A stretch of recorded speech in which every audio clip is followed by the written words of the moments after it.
Thanks, Carol. It's always a great pleasure to be here. And I think that our collaboration began around the time that the Skyscraper Museum began, about 25 years ago at the City University of New York at the Graduate Center. Where, as Carol said, I was on the faculty and Marianne was initially a student.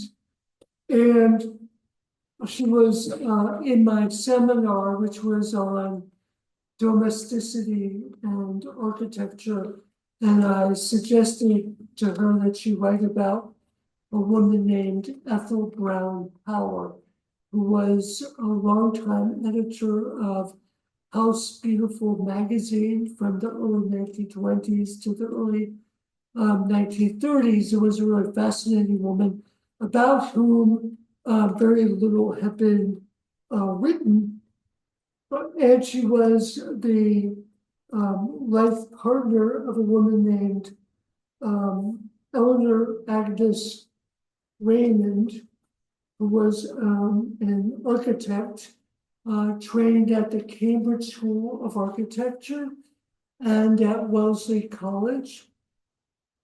And here you see the two of them at their summer home in Gloucester, Massachusetts, on Cape Ann, north of Boston.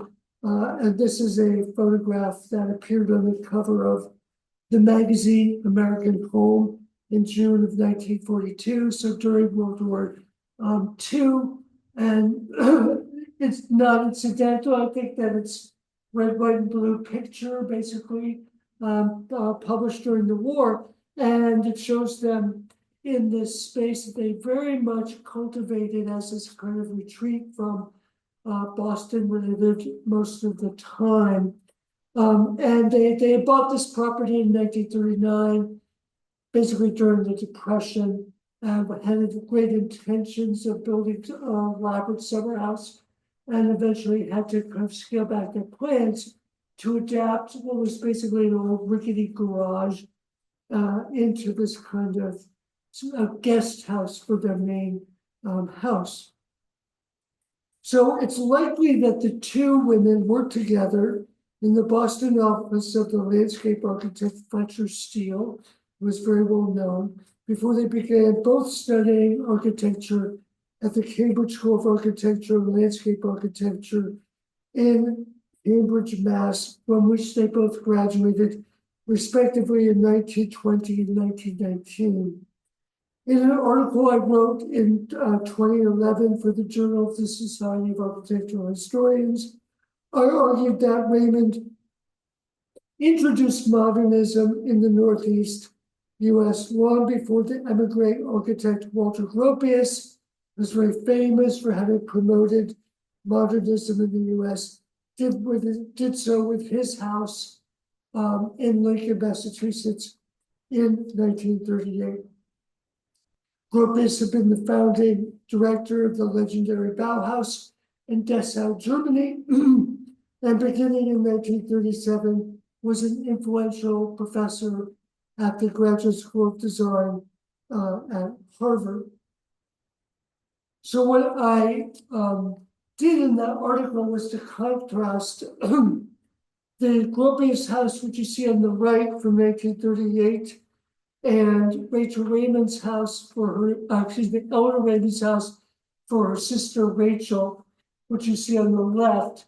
Rachel was an interior designer, also trained at Wellesley College, from which she graduated in 1916, and she lived with her sister and with other women, their mother too, in Boston, and then she commissioned this house in 1931 from her sister and lived there with her partner, a woman named Edith Kingsbury, who was a architecture journalist. What's wonderful about this photo is, well, first of all, it shows this very cubic, Corbusier-inspired house that Raymond designed for her sister.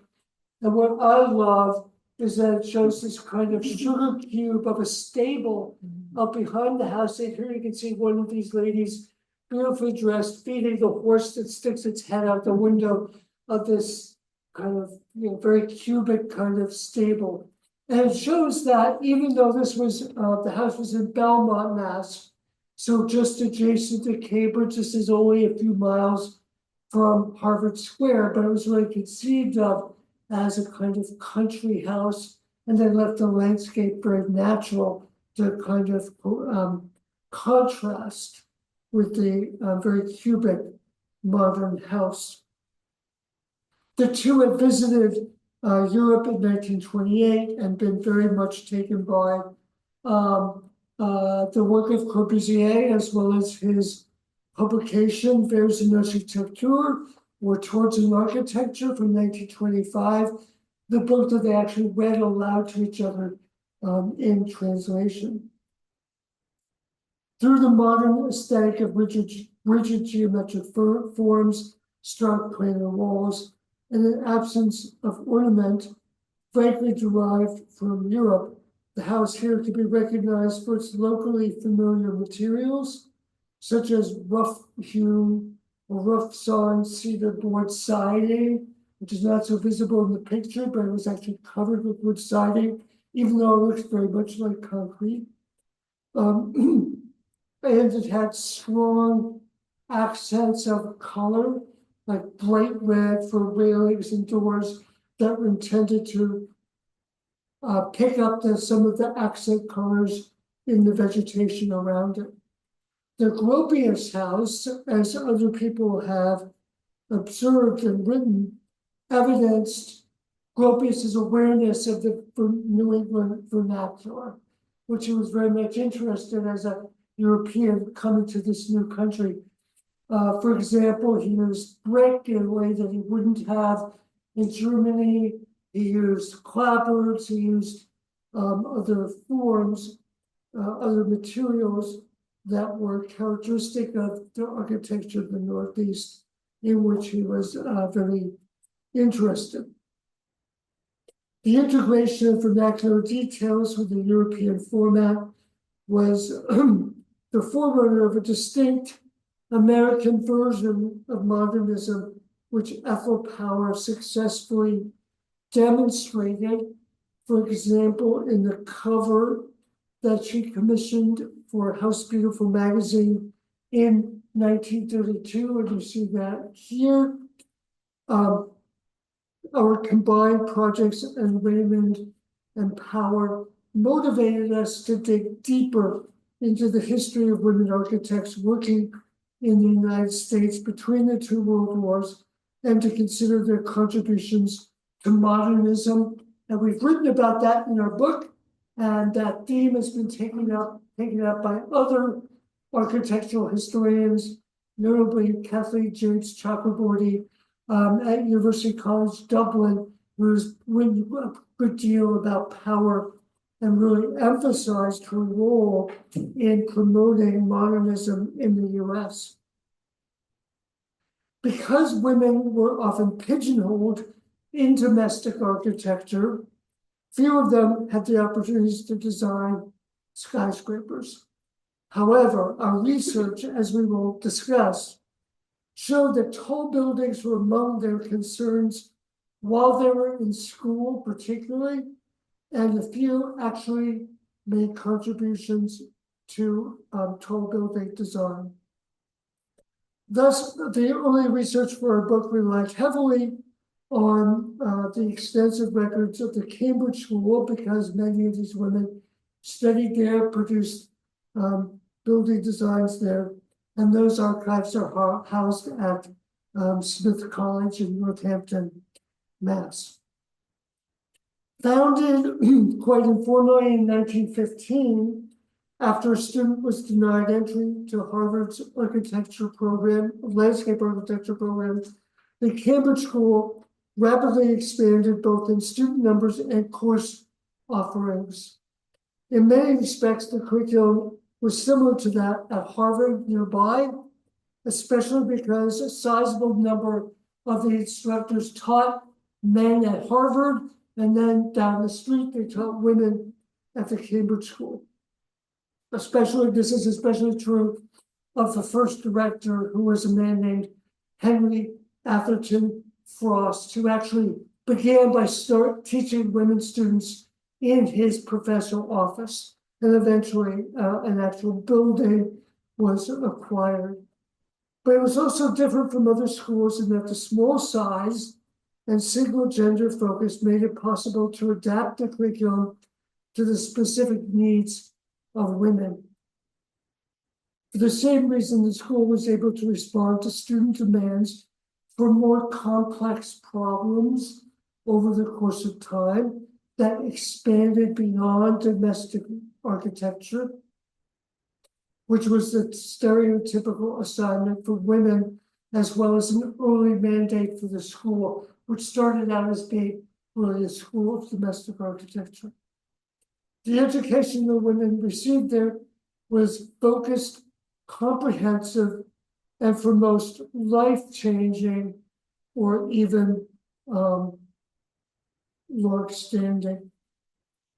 Regardless of what year a woman attended the Cambridge School, they would have observed the excitement over a modern drafting wing addition that was conceived and built in 1928.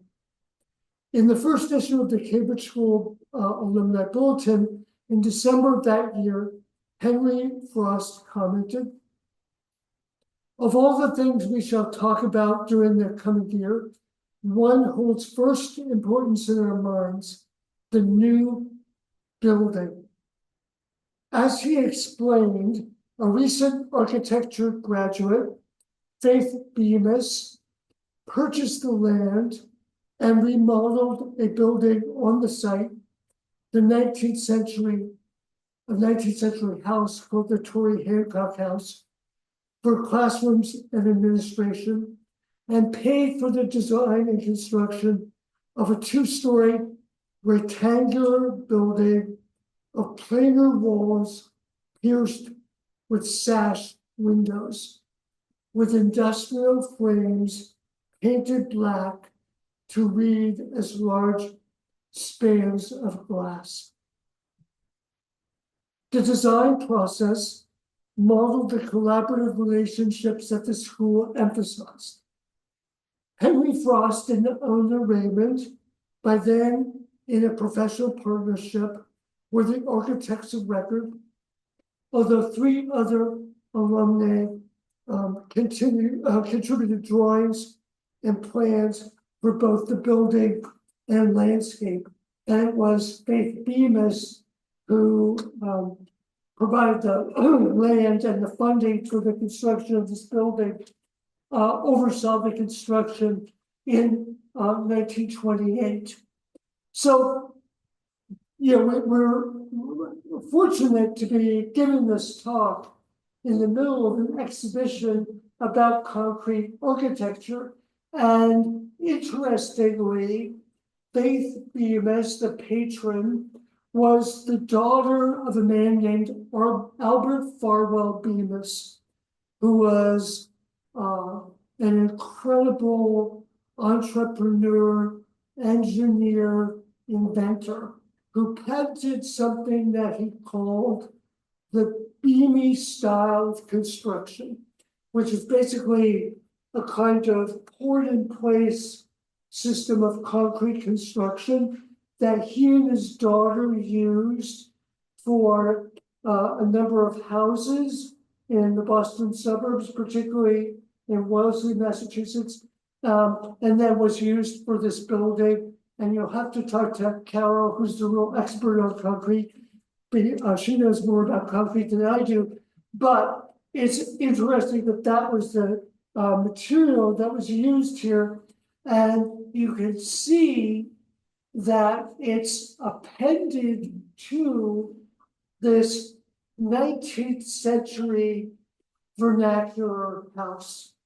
And what's so interesting is that Eleanor Raymond, Gropius, many architects of the late 20s, early 30s were very interested in North American traditional building and were thinking about how it was functional in a way that corresponded to the principles of modern architecture.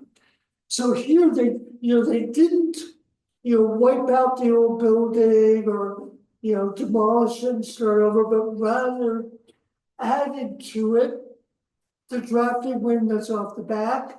And then they joined it with this piece that you see here, which is this really kind of interesting transitional moment between the old wood house and the new concrete building. And it was, very flat, but also symmetrical, with these kind of 3 bays. Eleanor Raymond painted the whole thing kind of yellow ochre color, which was a very common paint color in the 18th and 19th centuries in New England, because it was made from ochre pigment that came from the earth. And you see in the more recent photo on the right-hand side that Harvard, which owns the building, is kind of, preserved a sense of that color, although the building's been substantially altered. Here you see the plan, and you have the house here, the old house, and they added this gallery at the back to connect it to this kind of transitional block. And then here's the drafting room beyond, and it looks out over this yard that was landscaped to be a kind of outdoor space where the students gathered and so on. But I see this building as a kind of material statement of this interest that the architects of the Cambridge School, and some of whom would go on to be involved in skyscraper design, that the kind of conversation that they wanted to begin between traditional and modern architecture in the late 20s and into the 1930s. And I will leave it to Mary Ann to continue that conversation. So an interesting thing about this, and I think a very important design that we discovered in our research is this student, Elizabeth Campbell, did drawings, even though she was a student later in 1935. She did a drawing of that connection and transition between the new drafting wing and the 19th century building. And I think this is, modernism really didn't enter into the Cambridge School. It started in maybe 1933, 1934. By 1938, 1939, it really was ingrained in the curriculum. The women really did want to study modern architecture, although not all of them did. So this building, 1928, 1929, was still causing so much excitement and enthusiasm and conversation for someone who came later on. Elizabeth also did this drawing on the left of the interior of the drafting room with, I think, emphasis on the windows and some of the, and well, not the lighting, but certainly the emphasis on the windows. And these 2 drawings are pieces that have never been seen. In fact, Kevin and I flew out to Montana to discover these, and we're very excited to find them. Okay. Now, what happened with the Cambridge School is it shut down in 1942. Smith had taken over and funded the school, and it became a graduate school, Smith College. In 1942, Smith said, no more. We're in the war. It's financially expensive. We're going to shut down this school. There had been a lot of conversations, or a number of conversations between Smith and Harvard about merging, since it was really the same school. But remember, Harvard was not taking women into its graduate school of design. So finally, in 1942, Cambridge School shut down. Harvard agreed to take all the women. And it turned out that some, I have a number here, 23 to 25 women from the Cambridge School transferred over to Harvard. and were allowed in. So the picture here I put up was when it shut down and they were allowed to go to the graduate school. Now, oh, and by the way, one of the main reasons is Harvard had so much wartime malnutrition, which really had hit a low in 1940. So they were needing students, and they said that the girls could come temporarily. Well, that didn't happen. You know, they stayed forever. But anyway, so one of the women, the 25 women who went over from the Cambridge School, was Anne Ting. Now you may know her. She was the acclaimed modernist who worked in the office of Louis Kahn in Philadelphia. And you may recall she was, well, and as is discussed in Nathaniel Kahn's documentary, My Architect, she was Kahn's muse. And she is standing there dancing to the front. Ting wrote in her own book retrospectively about her education at Harvard. She wrote, "I like to think the influx of women raised the standards, although we were frequently and rather ominously told we would lower them." So this a cartoon by Franziska Forbes, an Austrian-born immigrant who found her way over to Harvard, also by way of the Cambridge School, and Smith before that. She was a terrific illustrator, and she did these this is a 4-page sketchbook of their experience at Harvard. And you know, if you look at the top, it's really the invasion of the women, and it's very graphic and it states it. But while it was an invasion, at the same time, it was also enhanced quite a social atmosphere at the school. And so it contributed to a very gay social life, in which the chief attraction on Friday night was, and she marks it here, was to go to Philip Johnson's house on Ash Street to his Friday afternoon parties. And by the way, his Ash Street, at the time he was at Harvard too, and getting his architecture degree after he had already worked at the Museum of Modern Art. His Ash Street house was his thesis project, and it's still there. It's an important building. Anyway, the deep-seated common interests and long hours of study that these women and men had together really led to some early marriages, which you'll see the bride up there, even before some had finished school. One of them was Suzanne Stockard, who married William Julian Underwood in September of 1942, following a brief courtship during a summer school between the Cambridge School and Harvard, which they shared for a few years. He was a fellow modernist who, as she informed her parents, preferred the simple life of plain white plates and big deep bowls instead of flowered china or fancy table linens. Now, together, they interfaced at Harvard with a coterie of trailblazers, including Philip Johnson, who was the only usher at their wedding. And their correspondence during his wartime absence, which delayed his graduation until 1948, document their back and forth exchange of alternative sketches and ideas for a home they wanted to design for themselves, including, which I picture here. The small H-planned house that they built for themselves in Nonquit in 1949, which is still in the family but extensively altered, is raised on pilates 10 feet off the ground to capitalize on views of Buzzards Bay, though the house also features expanses of plate glass and shallow pitched roofs.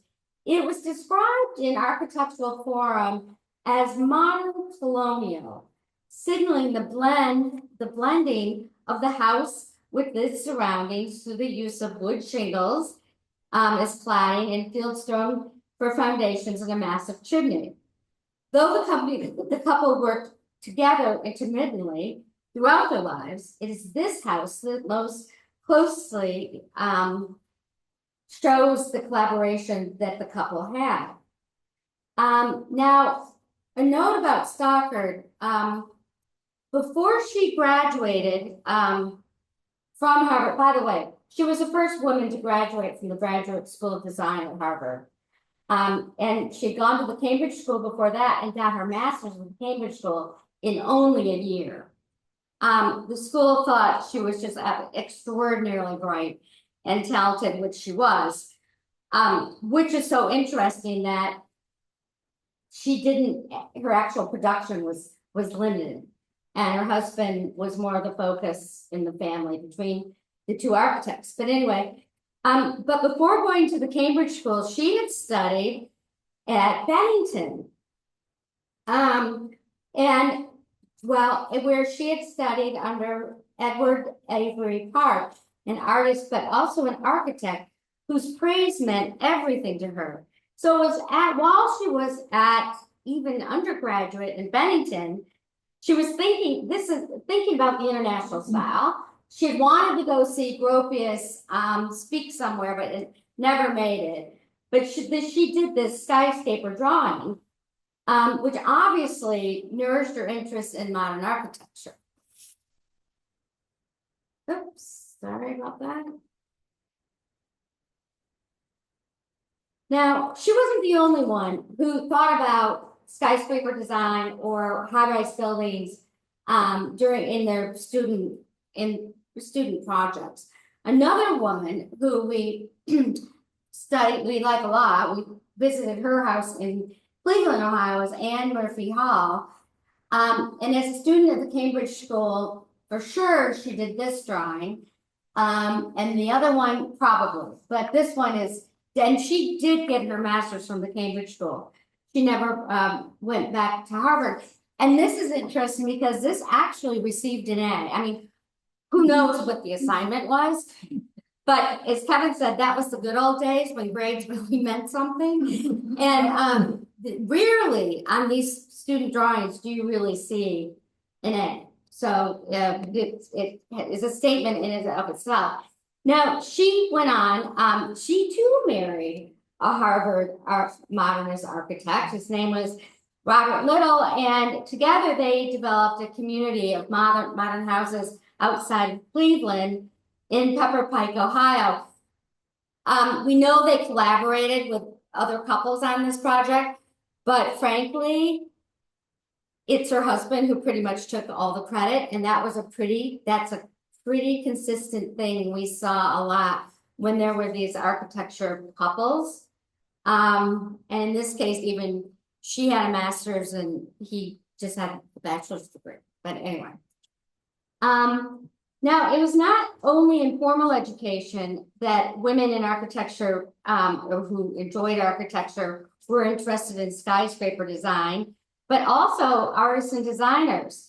So this vibrant painting of a skyscraper, which Kevin showed in an exhibition he worked on called Skyscraper Gothic at the Fraulein Museum at the University of Virginia, was created by Amaza Lee Meredith, a Virginia native, who studied, believe it or not, education at the Teachers College at Columbia University before moving back to Virginia and setting up the art department at the historically Black Virginia Normal and Industrial Institute, which is now Virginia State University, which is in Petersburg, Virginia. She remained there until 1958. Now, even though Meredith had been discouraged by her father, a respected builder, from pursuing formal architecture training, she nevertheless had a small practice, and it began with Azra South, which was down in Petersburg and is now part of the campus, in 1938. And she did this very international style statement before she and her sister developed a resort community of Black professionals in Sag Harbor, New York. Maybe you know it, called Azra's North, and it's still there. And that became their life passion. A colleague of Kevin's recently led us to an image of a glass and aluminum skyscraper, and it was a model designed by Natalie Hayes Hammond, one of Eleanor Raymond's most important patrons. This was exhibited at the Marie Steiner Gallery on East 57th Street in New York in 1932 with a few other, I think it was buildings, probably drawings of other buildings by Hammond. And the model consisted of a central cylinder surrounded by 4 smaller cylinders that in turn were surrounded by 3 smaller ones. Now, she herself said, I don't really know what to call the building, but it was intended to be of glass and aluminum. And now she was the daughter of a very wealthy and famous mining engineer. And thus, her education, she attended 3 different schools, but never went to college.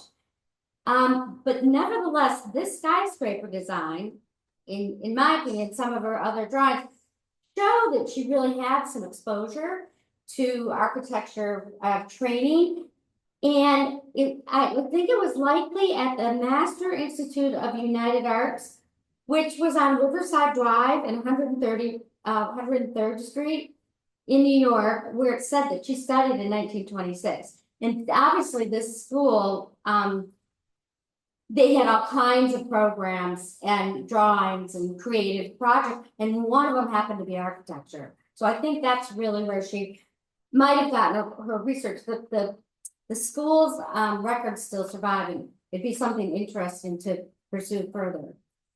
Though she's also recognized as a poet, an inventor, a writer, and a business manager, Hammond thought of herself really, though, as a painter and designer. So in addition to paintings in various media, which she displayed in both group and solo exhibitions, both in New York and in the East Coast, she also showed costume and set designs, which she was actually quite well known for, book illustrations, and needlepoint. So there is her. She did a whole book on needlepoint symbols. And what happened was she fell off of a, what is it here? She fell off a 20-foot construction wall onto jagged paving stones and could not draw like she could at an easel. So she really discovered needlepoint. And I guess she opened up her own museum, and I think they're in her museum, or many of them are, but she did hundreds of designs. And what she was really most interested with or stuck on was how you transfer that graphic image to a canvas and put it into another medium. So she really was intrigued, as other women were, including some of our architecture women, in really how to infuse modern art and architecture into various types of media. This was necessary for women because they never had a straight linear path, women architects, that men did. They would, yes, they could find a job as a drafting person in an office, but it didn't necessarily lead to the same trajectory of then moving upward in the office. So women tended to go in and out of various types of careers, but always wanting to use their talent and what they knew. In fact, we have a whole chapter about that in our book. Again, this is pretty recent discovery. I kind of like this. Now, here's another example. So recognizing that women did not have the same opportunity as men, they really had to be adept at utilizing their training, and if not their talent, in very unconventional ways. And this is a pair of evening shoes wrapped in needlepoint, designed by Alice Morgan Carson. She herself thought of them as, quote, Art Deco, a Chrysler building sort of thing, referring to obviously to the New York City building the Midtown by William Van Allen, completed in 1930. She did these shoes as a student, so it would have been in the late 1930s.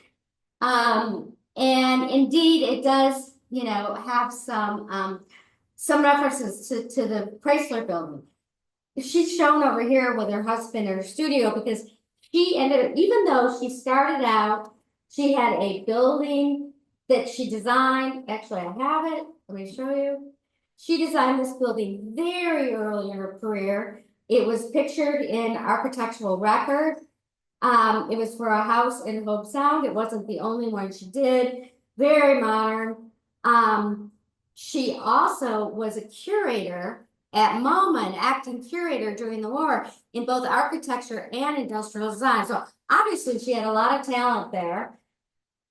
Yet she ended up developing a mail order needlepoint business. They called her 5 o'clock Alice, having to get the needlepoint canvases and all the everything to go with it out to her clients, but it was a huge business. So that's what she ended up doing with her architecture training.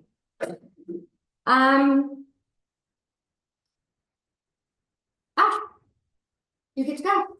You get to move into the real buildings. I think what the previous examples show are women who were interested in skyscrapers but didn't have the opportunity to design them. But there were a few who actually did make careers designing skyscrapers, such as the woman you see here, Elizabeth Hirsch Fleischer, who was also a wealthy graduate, who had spent the academic year on a kind of junior year abroad, 1912, 1913, so just before World War I in Berlin.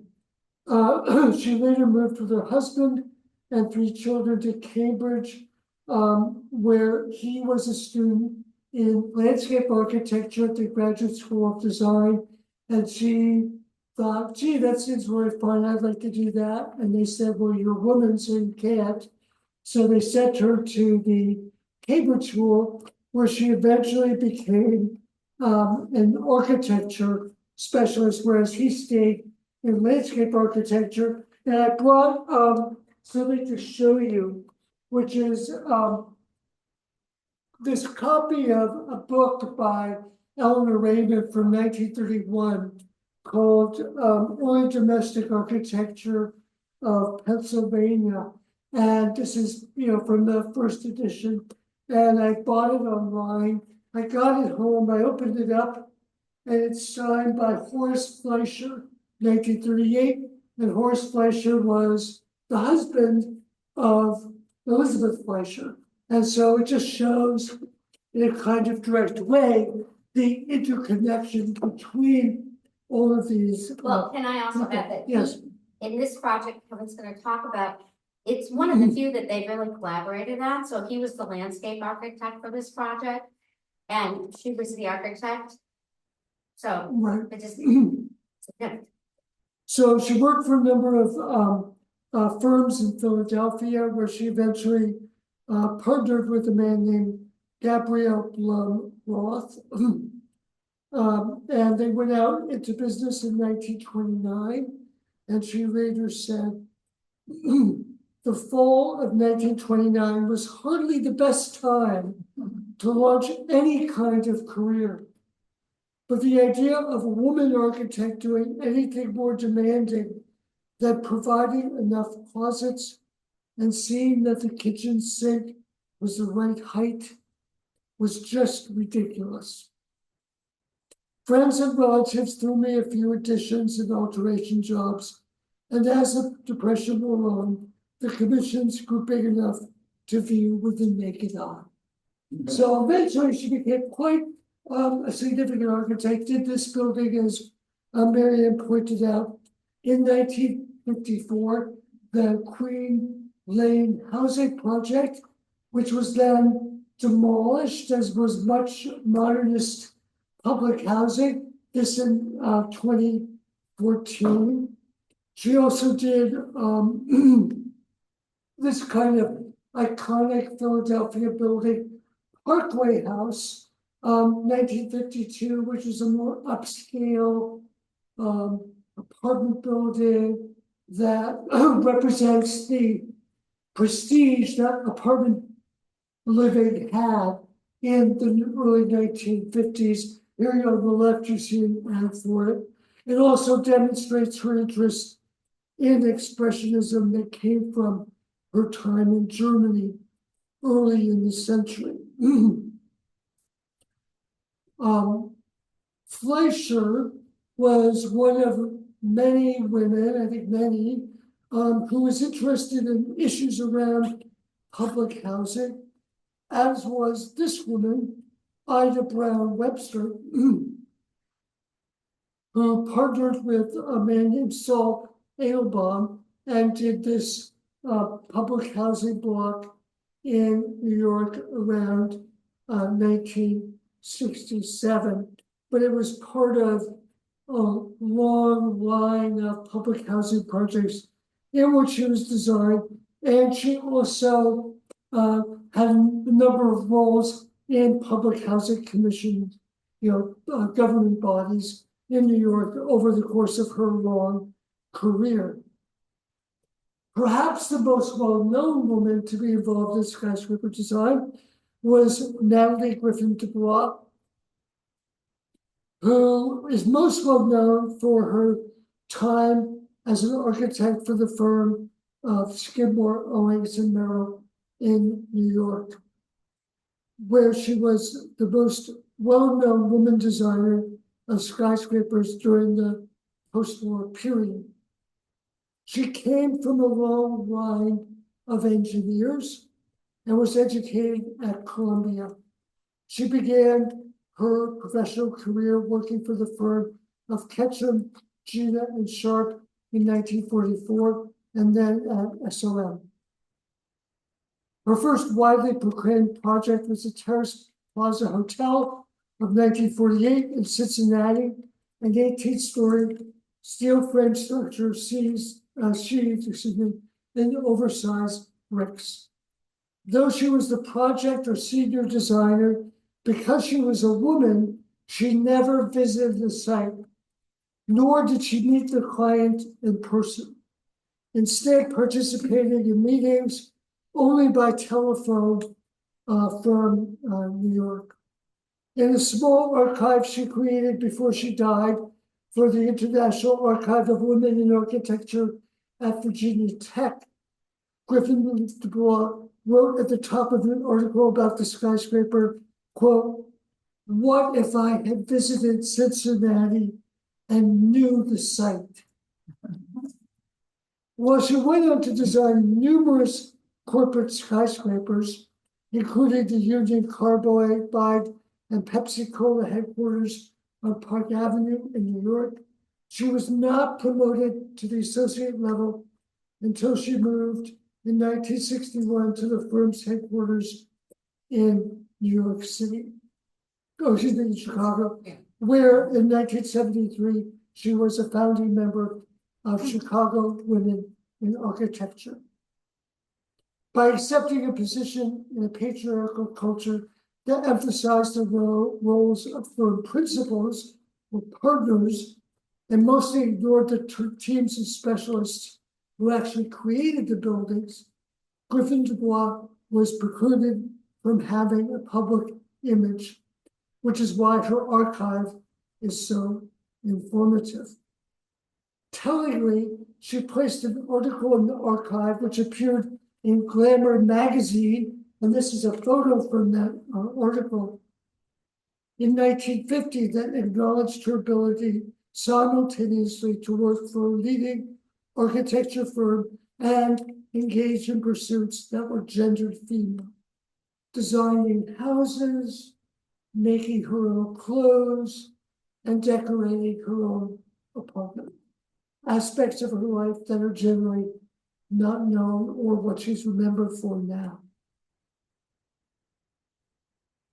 In describing her move from the first firm where she worked to SOM, she writes this. This is how she remembered that transition.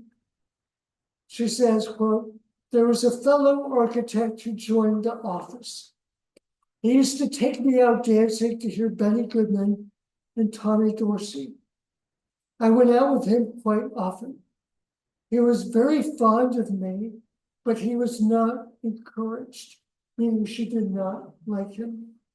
So he went to Mr. Ketchum at the firm and told him that he just couldn't work with me there because she had rejected him. Mr. Ketchum called me over to his desk. We were all in one room. He said he was sorry. I'd have to leave, just like that. Of course, I hadn't experienced a shock like that before. End quote. So with that, she left his firm. She went soon after to SOM, where of course she had a successful career as a skyscraper designer, one of the few women in that area who had an enormous amount of success. But we include her, and she's an important part of our story because of the fact that she's in a way an exception. Someone who faced certain barriers and yet succeeded in a way that mirrored male architects, not at all the usual trajectory for the many women that we look at and who we attempt to bring new attention to in our book. Thanks very much.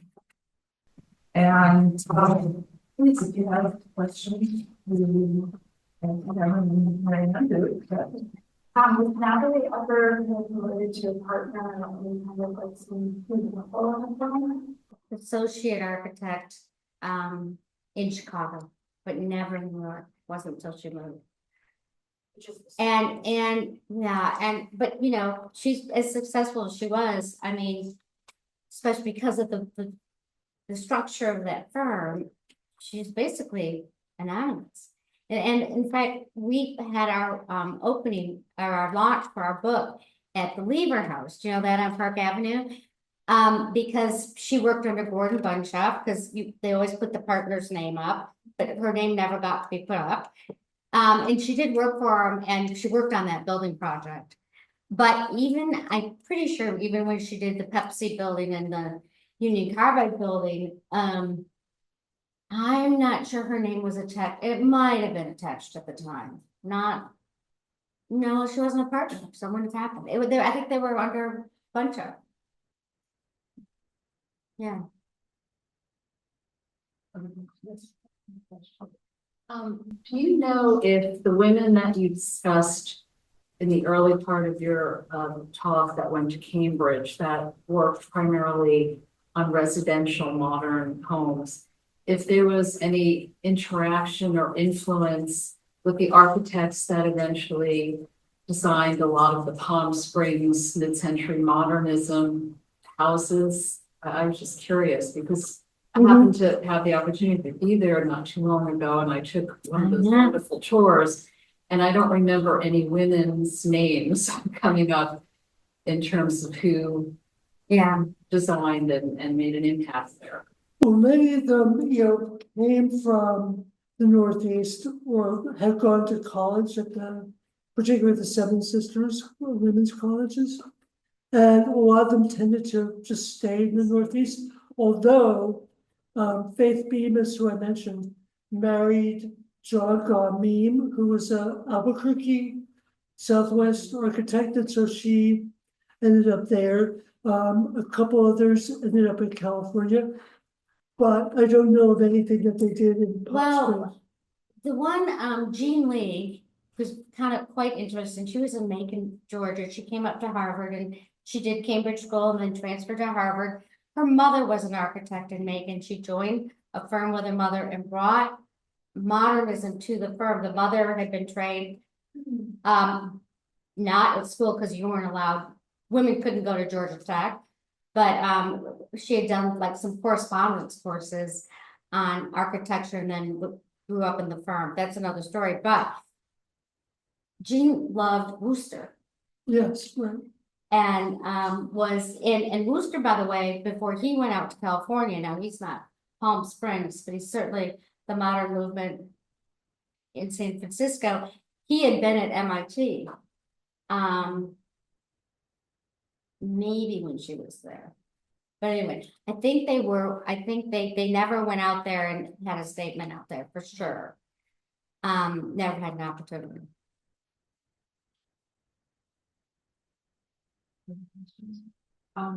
Maybe I'll ask a last question, and since we're at our hour, and there was available, and we also have wine and water, if you want to ask individual questions after. Would you say that, any of these women were feminists in, self-identifying and in any kind of political movement or any more aggressive way of making a statement about women generally? Not all of them called themselves feminists, but certainly some of them were very involved in the women's movement early on. Again, in our book, we talk about a woman who graduated from MIT in 1909. I think she was one of two women, right? Florence? Oh, Is that, that early? was, no, I might have the year wrong. But anyway, this woman. Oh, yeah, no, 1909, yeah. Yeah, Florence, that's good. Yeah, fair. And she eventually gives up architecture because she's so involved in the suffrage movement. So there, so that certainly existed. There were other women, like I'm thinking of one who ended up in San Francisco French. Yeah, Helen Helen Douglas French. who was vehemently anti-feminist. Who would say like, I'm not a feminist. I'm an architect. Yeah, I don't want to be female. thought of as a woman architect, and and there were other women who would say like, men are always going to be more professionally oriented and more interested in architecture, and yet these same women were like very motivated to, do work in male-dominated fields. So really, I think kind of depended. Eleanor Raymond, never called herself a feminist, but she did make statements up through the end of her life. Well, and she and Power, both were active in the suffrage movement. Yeah, So depending on the period of time. and she would say like, I had no interest in marriage, no interest in children. So, kind of varied, but yes. Well, thank you for calling them all to our attention in your book, and congratulations on Thank you. a project well realized. Well, thank you for asking us. I'm Carol Willis. I'm the founder, director, and curator of the Skyscraper Museum. We like to do lectures, authors talks, once a month or more. So check our website for whatever's coming up. The next talk is by Michael Greenberg about the scandal and drama around the Citicorp Center and what seemed to be once this possible imminent collapse. An interesting topic that gained a lot of popular press after the fact. We like especially skyscrapers, of course, urbanism, architecture, but we have a soft spot too for women in architecture, and the whole topic of the entry of women into the profession is extremely well documented in this book. It's in American Architecture. Women architects at work making American modernism by Marianne Harding and Kevin Murphy, and I'll give them a very brief introduction in a moment. But I wanted also to mention Beverly Willis and that foundation that Beverly started to celebrate women in architecture in an archive project. No relation to me, by the way, but now the late Beverly Willis is somebody who is really dedicated to the practice of architecture, but also highlighting the female practitioners as they really struggled to make their way in the profession back from especially the post-war period. But this book goes back even farther than that. And it's a remarkable compilation that took Marianne and Kevin some 25 years to bring together, because Kevin was professor of Marianne and a thesis advisor, is that right? Yeah. So it was a collaboration that evolved over all of this time in a collection. And in the meantime, Marianne finished her dissertation and published the book on Edward Durrell Stone, on the populist modernist, and gave a talk about that some 10 or more years ago here at the museum. It's still available. She's somebody who has explored especially post-war modernism. And this book brings together a lot of those themes, as well as the idea of gender studies and the struggle of entering a profession and getting recognition. So I'm going to let them talk about that, but I hope you'll take a look at the book. And when you do, you'll see that it's got much more than the residential architecture, the kind of the domestic architecture that seems to be featured and is a kind of core of the book, but also the work of these really exceptionally talented women in the graphic arts, and in tonight's feature, the multi-story high-rise design, and the way that some key figures began to collaborate in that area of high-rise design, which had very, very few women, and usually always working nameless in a team, although some have emerged in recent years that they'll be talking about. So Kevin is going to start and then followed by Marianne. It'll be about 40 to 45 minutes of their presentations with the slides, and then they'll do a Q&A and a dialogue afterwards for your questions. So Kevin is the Mellon Professor and Chair of the Humanities in the Andrew Mellon Chair in the Humanities and Professor and Chair of the Department of Art History and Architecture at Vanderbilt University. He has a number of books under his belt, but the one that he has talked about at the Skyscraper Museum before is on Gothic architecture, American Gothic architecture, including skyscrapers like the Woolworth Building in the Gothic style. And Marianne's book of Edward Jarrell Stone I've already mentioned. So please help me welcome them tonight, and thank you, Kevin and Marianne, for coming.